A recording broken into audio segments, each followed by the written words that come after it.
We're on our way to the city of L'Aquila, which was hit last year by a 6.3 magnitude earthquake.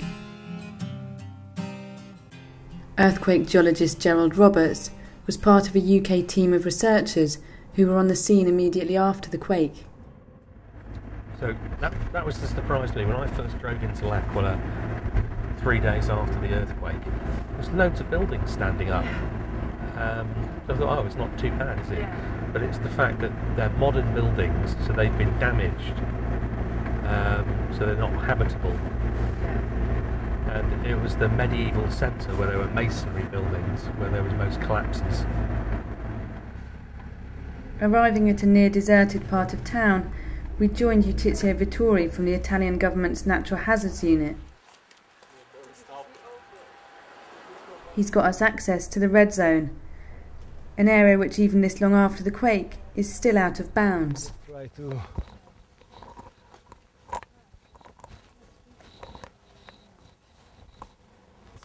As you see, we are now inside the we'll say forbidden area. Forbidden, and you can understand why it is. For the access is forbidden here, and the situation is still very unstable. You see the rubble on the street, and it is dangerous to walk here. The people whose homes these are not allowed back here. They fled in the small hours of the morning when the quake hit and haven't been back since.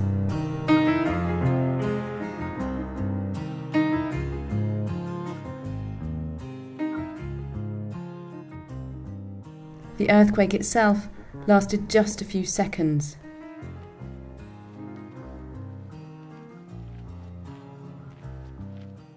At least 65,000 people were made homeless.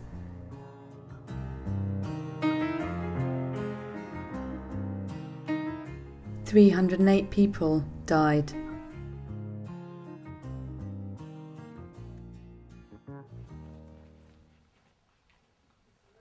We found out more about what happened that night from Tizio.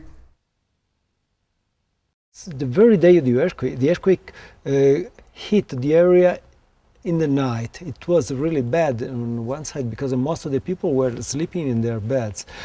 Fortunately, I would say, fortunately, a smaller earthquake, a foreshock, we could tell after that, hit the area at, say, about 10 p.m. So many people were scared by this earthquake, so they spent the night in their cars.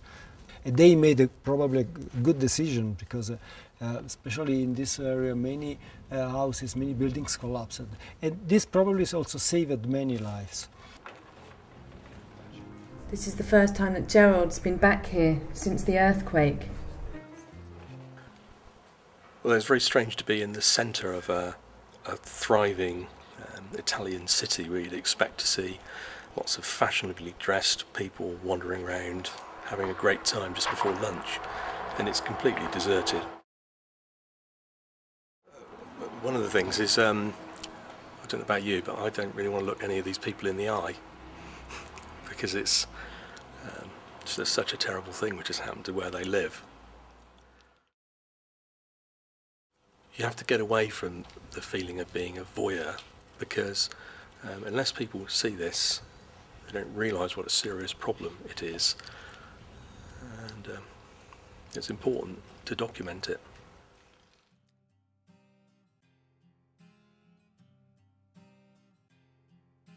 The future of L'Aquila is still uncertain. The question of whether people will be able to return to their homes hangs heavy in the air. People don't simply want to have a house. They have now, because there are no people left out of the house. Everybody, they obtained new flats.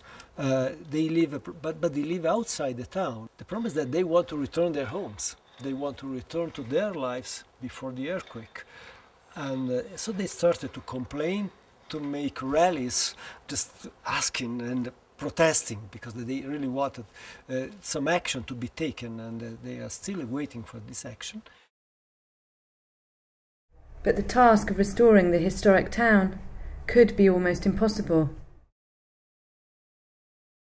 You look at the state of this wall behind you, and I can't imagine entering that building to try and take out pieces of masonry, because that's what you're going to have to do. You're going to have to re-cement every bit of masonry. Basically, if the walls are like that, if that fell on you, that would kill you. So the thought of going into one of these buildings to try and fix it, there's just no way. So then the question arises, what are you actually going to do with these buildings? Can they be fixed, or is it, you've got to destroy a 16th century building just because it's too unsafe to restore? And this is one. There are literally hundreds of buildings like this in the centre of L'Aquila. So it's a clearly many-year project to do this. And yet people live here, and they can't live here at the moment.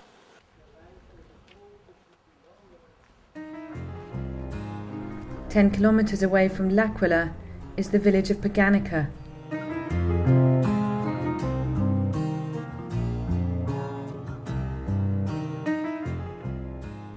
It was here that the fault line which caused the earthquake ruptured the Earth's surface.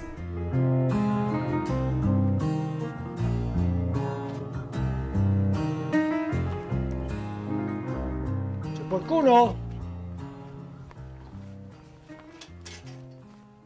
C'è qualcuno?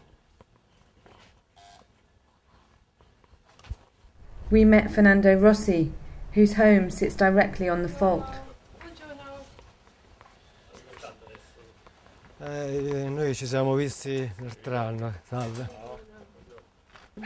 Yes, now nobody is living here. They don't know when they will be allowed to return home. Cioè, voi non sapete quando riuscirete a tornare a casa, insomma. Ma probabilmente qua si vedono. Sono quelle case. So they, just after the earthquake, had a kind of tent just in the parking lot over there. Then they gave them this trailer over there. And after that, when the houses were ready, they were moved to buildings, these new buildings, which are in the valley, just in front of the town. The problem is that they told him that they will probably destroy this house, so he cannot return to live in this house. The bit will be removed and will be substituted with a lighter, more flexible, let's say, kind of building. But it is not, not yet clear what it will be the case.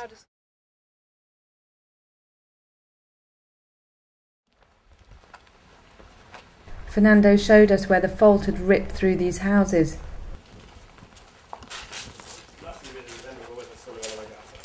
Mm-hmm.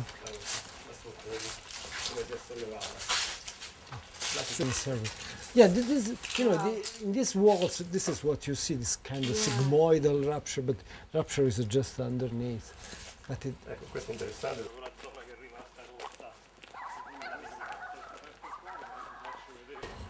Questo qua. You see, this is questo qua. What you see, this was at the same elevation before. As that? The same level, yes.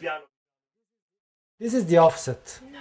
The house hasn't stopped moving since the earthquake. There are additional maybe 4 centimeters of vertical offset.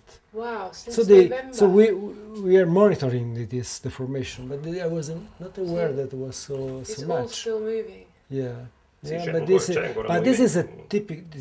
It is typical that for months or years after the earthquakes, the fault, the surface rupture keeps moving and releasing the strain accumulated. There is still movement going on.